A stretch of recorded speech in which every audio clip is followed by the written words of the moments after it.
우리가 다 함께 나눌 말씀은 하나님을 우상화하지 말라, 이런 제목으로 함께 말씀을 나누도록 하겠습니다. 오늘은 10계명 두 번째 계명을 공부할 차례입니다. 방금 전에 말씀을 읽었듯이 너를 위하여 새긴 우상을 만들지 말고, 또 위로 하늘에 있는 것이나 아래로 땅에 있는 것이나 땅 아래 물속에 있는 것의 어떤 형상도 만들지 말며 그것들에게 절하지 말며 그것들을 섬기지 말라고 말씀하셨습니다. 우상을 만들지 말라고 하면 미개인도 아니고 21세기의 현대인이 무슨 우상을 만들어서 거기에 절을 하겠느냐, 그렇게 생각하겠지만 우상을 만드는 일은 문명의 수준에 좌우되지 않습니다. 오늘날 우리에게도 우상이 있을 수 있습니다. 만약 여러분 중에 여러분이 좋아하고 아끼는, 그래서 몸에서 그것을 떼어내면 불안한 마음이 드는 어떤 물건이 있습니까? 예를 들면 십자가 목걸이나 어떤 장식, 좋아하는 그림 등이 있을 수 있습니다. 그 물건이 곧 우상입니다. 또 어떤 특정한 장소에서만 기도하거나 예배를 해야만 하나님이 받으시고 응답하신다는 생각이 있다면 그런 장소도 여러분에게 우상입니다. 그래서 우리가 깨어서 믿지 않으면 우리 자신에게도 우상이 있을 수 있다는 사실을 기억해야 합니다. 카톨릭 교회와 우리 개신교와의 차이는 여러 가지가 있지만 그 중 하나는 10계명 제1계명과 제2계명의 차이입니다. 카톨릭 교회의 제1계명은 한 분이신 하느님을 흠숭하라입니다. 이 흠숭이라는 말은 흠모하고 공경하는 것을 뜻합니다. 우리 개신교의 제1계명은 너는 나 외에는 다른 신들을 내게 두지 말라입니다. 그리고 카톨릭 교회의 제2계명은 하느님의 이름을 함부로 부르지 마라입니다. 반면 우리 개신교의 제2계명은 너를 위하여 새긴 우상을 만들지 말고입니다. 성경이 다른 내용을 담고 있어서라고 생각할 수 있지만 아닙니다. 가톨릭 성경의 출애굽기 오늘 본문은 이렇습니다. 너는 위로 하늘에 있는 것이든 아래로 땅에 있는 것이든 땅 아래로 물속에 있는 것이든 그 모습을 본뜬 어떠한 형상 신상도 만들어서는 안 된다. 너는 그것들에게 경배하거나 그것들을 섬기지 못한다. 주 너의 하느님인 나는 질투하는 하느님이다. 나를 미워하는 자들에게는 조상들의 죄악을 3, 4대 자손들에게까지 갚는다. 그러나 나를 사랑하고 내 계명을 지키는 이들에게는 천대에 이르기까지 자애를 베푼다. 번역의 방식이 다르긴 하지만 우리의 성경 내용과 같습니다. 그런데 카톨릭 교회는 왜 제2계명이 우리와 다를까요? 그것은 제1계명과 2계명을 하나의 전통으로 해석한 방식에서 찾을 수 있습니다. 카톨릭 교회는 제1계명 안에 2계명의 내용까지 포함시켰습니다. 그러나 우리 개신교회는 따로따로 분리했습니다. 이것이 옳고 그르냐의 방식에 대해서 묻는다면 해석의 차이라고 할 수 있습니다. 그 외에도 또 다른 이유가 있지만 오늘은 왜 하나님이 우리에게 하나님의 형상을 만들지 말라고 하셨는지에 초점을 맞추겠습니다. 사람이란 존재는 눈으로 보는 것, 만질 수 있는 것에 참 민감합니다. 그래서 시각의 효과는 훨씬 큰 영향을 미치고 있습니다. 따라서 내가 볼 수 있는 것, 쥘 수 있는 것, 만질 수 있는 것들은 사람에게 의지가 됩니다. 한때 한국에서는 수능 시험을 앞두고 소나타의 S자를 떼어가면 S대학에 붙는다, 이러한 미신이 있어서 S자가 없는 소나타 차들이 많았다고 합니다. 따라서 어떤 것들에 절하지 않고 예배하지 않는다고 하지만 사람들은 눈에 보이는 어떤 것을 의지하려는 경향이 분명히 있고 하나님께로 쏠려야 할 마음이 분산된다면 그것은 곧 우상 숭배가 되고 맙니다.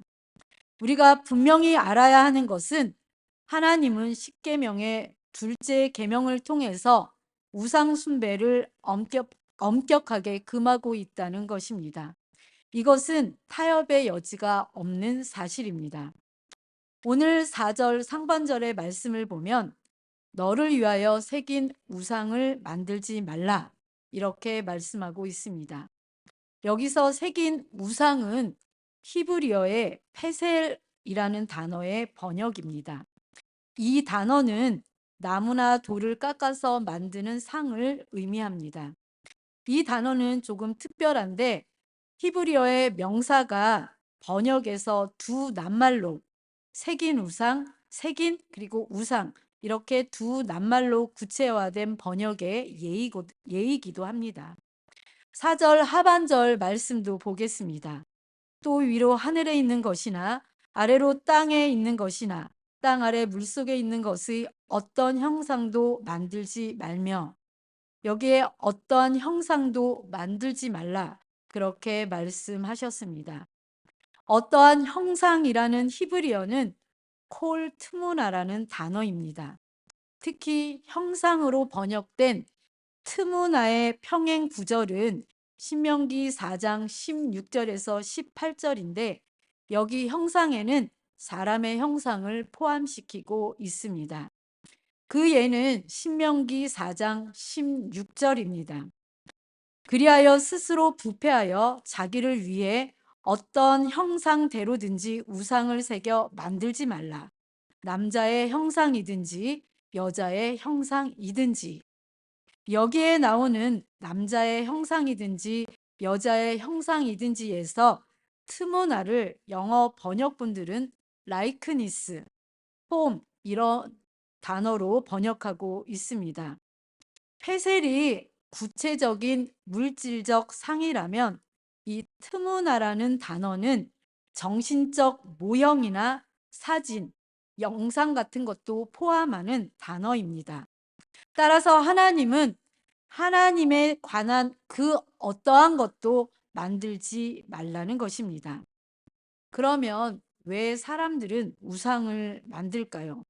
그 이유는 자기의 필요를 채우기 위해서입니다. 자기가 불안하여서 미래가 불확실해서 자신의 필요를 채우기 위해서 우상을 만드는 것입니다. 지난주에도 말씀드렸는데 모세는 시내산에 올라가서 40일 동안 있었습니다. 그랬더니 시간이 지나가면서 산 아래에서 모세를 기다리고 있던 이스라엘 백성들의 마음이 불안해지기 시작했습니다. 왜냐하면 모세가 그들과 함께 있을 때에는 하나님이 그들과 함께 계신 것 같아서 의지가 되었는데 모세가 무려 40일 동안 나타나지 않자 이스라엘 자손들은 마음이 불안하기 시작하면서 어찌하지 못하고 금송아지를 만들고 거기에다가 절을 합니다. 분명히 자기들이 만든 우상입니다. 자기 손으로 금송아지를 만들어 놓고는 그 앞에다가 절을 합니다. 이 얼마나 모순적인 상황입니까? 그러나 인간의 심리가 바로 이러합니다. 가끔씩 TV에 보면 차를 새로 사서 운전하기 전에 삶은 돼지 머리를 갖다 놓고 그 앞에 절을 하면서 안전 운전을 하고 소원을 비는 모습을 여러분들은 보셨을 것입니다. 또 영화를 만들면서도 대박나게 해달라고 돼지 머리 앞에 조아리며 돈을 바치는 행위도 종종 볼 수 있습니다.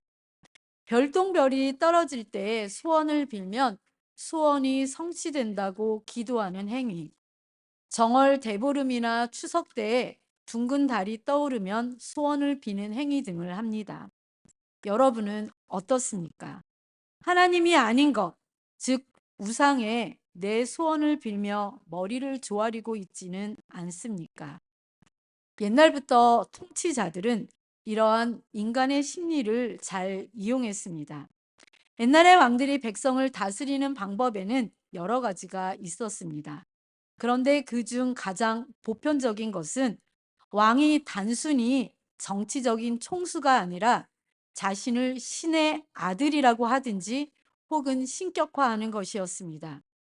애굽 왕인 바로는 태양신의 아들일 뿐 아니라 자신이 신이라고 했습니다. 옛날 중국의 황제는 천자라고 했습니다. 다니엘서에 보면 바벨론 왕 느부갓네살은 자신의 큰 신상을 세우고 모든 신하에게 그 신상 앞에 절하라고 명했습니다. 북한에는 곳곳에 김일성의 동상을 세워놓고 그것도 모자라서 모든 사람의 가슴에 김일성 배지를 달게 하고 있습니다. 이처럼 통치자들은 할 수만 있으면 인간의 심리를 이용합니다. 그 이유는 비록 왕이라고 할지라도 정치적인 힘만으로는 사람의 마음을 지배할 수 없다는 사실을 알기 때문입니다. 법이나 제도로는 사람의 외부적인 것을 다스릴 수는 있지만 마음속까지는 지배할 수 없었습니다. 왕이나 통치자들은 백성의 마음까지 지배하고 싶어서 종교적인 방법을 동원하는데 그것이 왕이나 지도자의 동상을 세우고 그것을 섬기게 하는 것이었습니다. 어떻게 이런 방법이 통할까 싶겠지만 사람은 생각을 가진 존재, 즉 상상력을 가진 존재이기 때문에 그런 방법이 통합니다. 어느 대학교 교정에 예쁜 여자의 석고상이 있었는데 남학생들이 그 조각을 하도 많이 만져서 손으로 만진 부분이 까맣고 반질반질해졌습니다. 그것은 단지 석고 덩어리에 불과했지만 멋진 여자의 모습을 하고 있으니까 남학생들은 멋진 여자를 생각하면서 그 석고상을 만지는 것입니다. 어떤 집은 부부싸움을 하도 많이 해서 나중에는 식탁벽에 예수님의 그림을 붙여 놓았더니 덜 싸웠다고 합니다. 이 모든 일들은 사람이 생각을 가진 상상력을 가진 존재이기 때문에 가능한 것입니다. 대부분의 독재자들이 자기의 형상을 여러 곳에 세워놓는 이유는 자기가 실제로 거기에 늘 있을 수 없기 때문입니다. 농부가 허수아비를 세워놓는 이유는 자기가 항상 거기에 있을 수 없기 때문인 이유와 같습니다. 밥도 먹어야 하고 잠도 자야 하고 다른 논에도 가야 하는데 새가 날아오니 자기 대신에 허수아비를 세워놓는 것입니다. 만약 농부가 언제나 그 밭에 있을 수 있다면 그럼 바보 같은 허수아비를 세워놓을 필요는 없는 것입니다.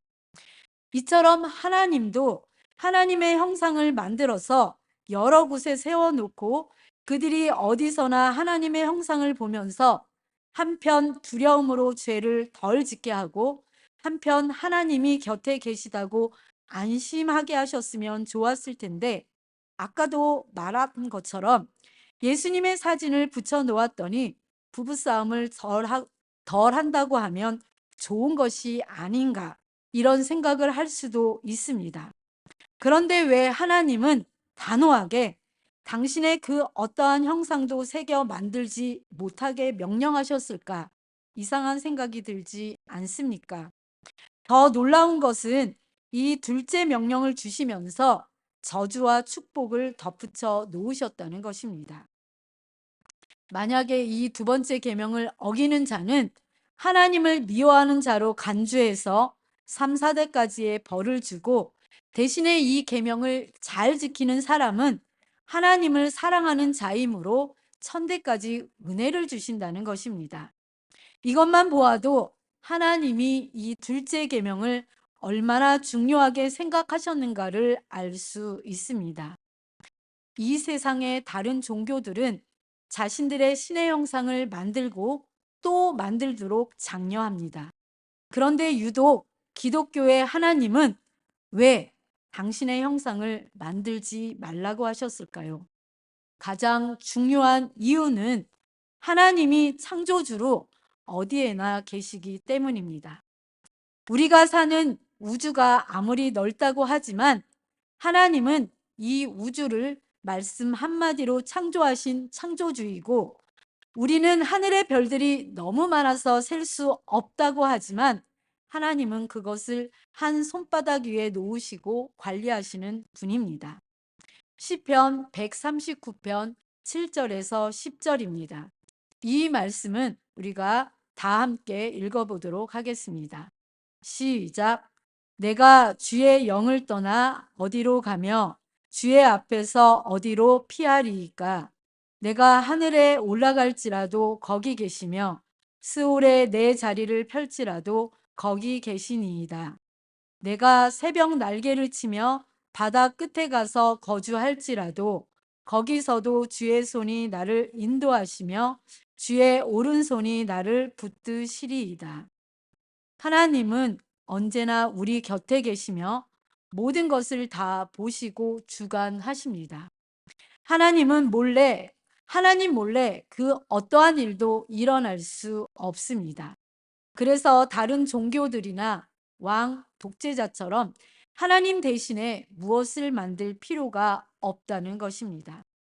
만약에 무소부재하신 하나님을 형상화한다면 형상 앞에서는 엄숙한 체하고 거룩한 체하지만 그 앞을 벗어나면 다시 흐트러진 모습으로 돌아가는 외식주의 신앙이 되고 말 것입니다. 뿐만 아니라 형상화하면 그 형상은 그곳만을 지키는 수호신으로 전락하게 되고 곳곳마다 형상이 필요하게 되고 하나님은 그 형상이 있는 지역에서만 능력을 발휘할 수 있는 지역신 취급을 받게 될 것입니다. 이러한 것은 모두 하나님을 모독하는 행위입니다. 그래서 하나님을 형상화하는 것은 하나님의 능력을 제한하고 모독하는 커다란 죄가 되고 마는 것입니다. 그 예로 솔로몬이 건축한 예루살렘 성전을 들 수 있습니다. 이스라엘 백성들은 이 성전을 우상화했습니다. 솔로몬이 거룩한 화려하고 멋진 성전은 처음 하나님께 영광을 돌렸습니다. 그럼에도 솔로몬은 자신이 건축한 성전이 아무리 크고 화려해도 하나님을 다 용납할 수 없다고 그렇게 고백했습니다. 역대하 6장 18절 말씀을 보겠습니다. 하나님이 참으로 사랑과 함께 땅에 계시리이까? 보소서, 하늘과 하늘들의 하늘이라도 주를 용납하지 못하겠거든. 하물며 내가 건축한 이 성전이오리까? 이랬던 이스라엘 백성들이 시간이 지나면서 예루살렘 성전에서만 하나님이 계신 것처럼, 그래서 그 성전은 절대 무너지지 않을 것처럼 그 성전을 우상화했습니다. 그 성전 안에 있는 이스라엘 백성 자신들은 선택받은 민족이므로 어떻게 살든 하나님이 계속 지키리라 생각한 이상한 믿음을 가지고 있었습니다. 그렇게 우상화된 성전이 어떻게 됐습니까? 하나님은 우상처럼 되어버린 예루살렘 성전을 철저하게 부셔버렸습니다. 그것도 이방인에 의해서 그렇게 만드셨습니다. 두 번째로 우리가 하나님의 형상을 만들지 말아야 하는 이유는 하나님은 우리의 상상의 대상이 아니기 때문입니다. 사람들이 자기들의 신을 새겨 형상을 만드는 이유는 자기의 신을 잘 모르기 때문입니다. 그래서 자기 나름대로 상상해서 우상을 만들어 세웁니다. 신은 많은 사람을 도와야 하니까 손이 많겠지 하고 수많은 손을 붙여 놓았고, 신은 사람의 마음을 꿰뚫어 보겠지 하면서 길게 째진 실눈을 그려 놓습니다. 그러나 여호와 하나님은 어떠한 모양을 가진 물체가 아니고 몸을 가지지 않은 신이며, 그분은 우리가 상상할 필요 없이 자신이 누구인지를 정확하게 말씀으로 계시하신 분이십니다. 그분은 완전히 거룩하신 분이며 그분은 우리와 같은 눈을 갖지 아니하셨으나 빛을 만드셨고 모든 것을 다 살피시는 전지하신 분이십니다. 그분은 우리와 같은 팔을 갖지 아니하셨으나 온 세상을 주도 면밀하게 다스리는 전능하신 하나님이십니다. 그렇게 위대한 하나님을 우리는 상상조차 할 수 없습니다. 그래서 만들지 말라고 하셨습니다.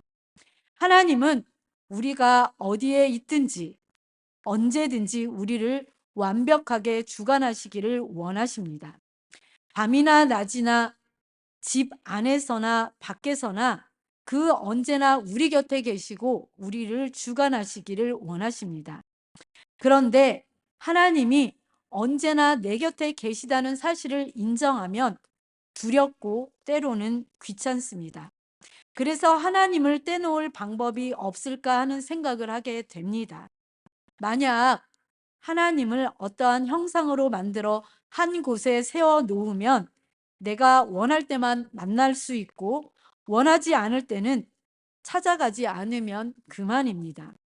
그 앞에 갔을 때만 하나님을 생각하면 되고 거기서 벗어나면 자유를 누릴 수 있게 될 것입니다.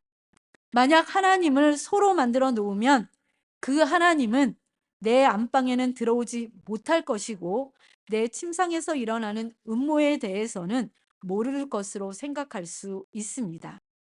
하나님을 만약 액자로 만들어서 벽에 걸어 놓으면 내가 출근할 때 따라오지 못할 것이고 직장에서 내가 죄를 지어도 하나님은 모를 것입니다. 하나님을 만들어 일정한 장소에 놔두면 그러한 편리함이 있습니다. 사람들은 이러한 악한 마음으로 신을 형상화하려는 것입니다. 그러므로 형상화하는 것은 하나님을 제한하려는 악한 시도이고 그래서 그 죄는 큰 죄입니다. 우리가 신상을 만들지 않는다고 다 된 것은 아닙니다. 하나님이 언제 어디서나 계시다는 그 사실을 인식하고 언제 어디서나 말씀에 순종하는 삶을 살아야 제2계명을 바로 지키는 그러한 사람이 될 수 있습니다. 오늘 출애굽기 본문 5절에서 6절 말씀을 보겠습니다.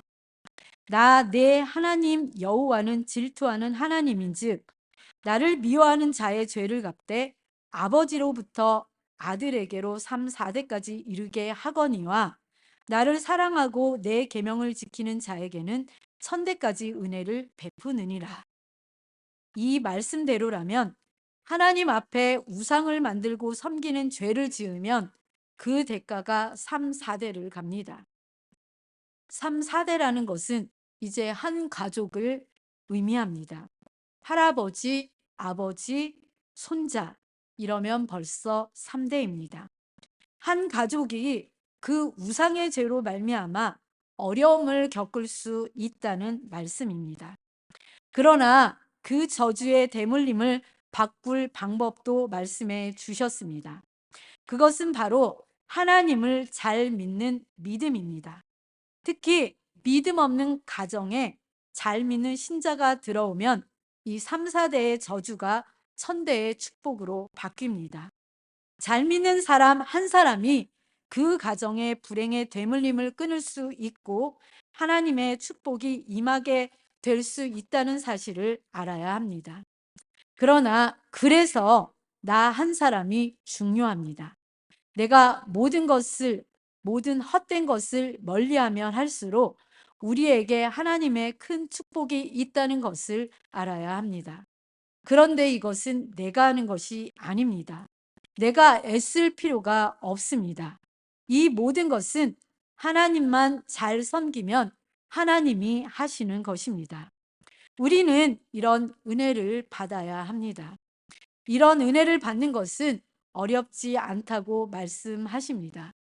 눈에 보이는 것들, 믿음직한 것들, 보암직한 것들, 복이 됨직한 것들, 돈이 되는 것들, 이 모든 것들을 다 떨치고 지금 나와 함께 하시는 하나님, 내 삶과 행위를 주관하시는 그 하나님을 붙잡으면 됩니다. 혹 내 마음에 하나님이 보이지 않기에 의지하고 싶은 눈에 보이는 어떤 것, 만지고 싶은 어떤 것, 그런 것이 있으십니까? 그렇다면 다 내어버립시다. 깨끗하게 벗어버립시다. 오늘 히스기야가 그의 삶의 모든 생애에서 결단한 삶의 결단이 우리에게도 있기를 소망합니다. 열왕기하 18장 3절에서 5절의 말씀을 함께 읽음으로 오늘의 말씀을 마치겠습니다. 시작. 히스기야가 그의 조상 다윗의 모든 행위와 같이 여호와 보시기에 정직하게 행하여 그가 여러 산당들을 제거하며 주상을 깨뜨리며 아세라 목상을 찍으며 모세가 만들었던 놋뱀을 이스라엘 자손이 이때까지 향하여 분향함으로 그것을 부수고 느후수단이라 일컬었더라. 히스기야가 이스라엘 하나님 여호와를 의지하였는데 그의 전후 유다 여러 왕 중에 그러한 자가 없었으니. 다 함께 기도하시겠습니다.